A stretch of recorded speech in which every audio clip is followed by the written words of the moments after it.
नमस्कार, मी पंजाब डक.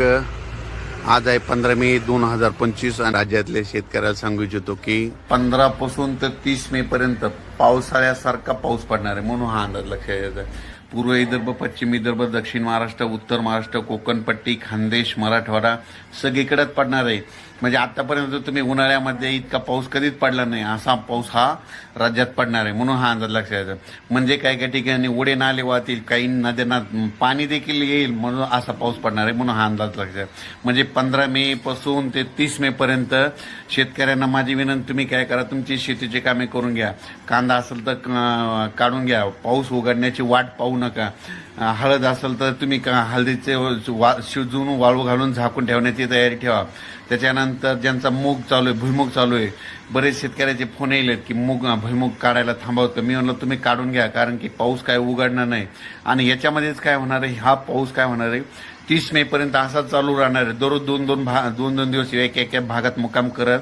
आणि 30 मे नंतर काय होईल, परत मान्सूनचा पाऊस येईल, 1 जून लगेच मान्सून याच्यामध्ये इन्व्हॉल्व्ह होऊन जाईल. म्हणजे याच्यात सामोन जाईल. आणि जूनच्या पहिल्या आठवड्यात यंदा मात्र मिरगी पेर होण्याचा चान्स आहे, म्हणून हे सगळ्यांनी लक्षात येतं.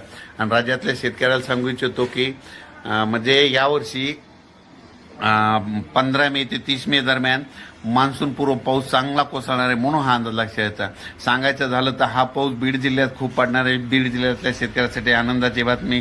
त्याच्यानंतर बीड जिल्हा, धाराशिव जिल्हा, लातूर जिल्हा, सातारा, सांगली, सोलापूर, कोल्हापूर, नगर, पुणे, नाशिक, पुन्हा नंदुरबार, धुळे, जळगाव, बुलढाणा, अमरावती, अकोला, वर्धा, नागपूर, भंडारा, गोंदिया, चंद्रपूर, त्याच्यानंतर परभणी, यवतमाळ, वाशिम, हिंगोली, बीड, जालना, संभाजीनगर, म्हणजे सांगायचं झालं सगळीकडेच पाऊस पडणार आहे, म्हणून हा अंदाज लक्षात येतो.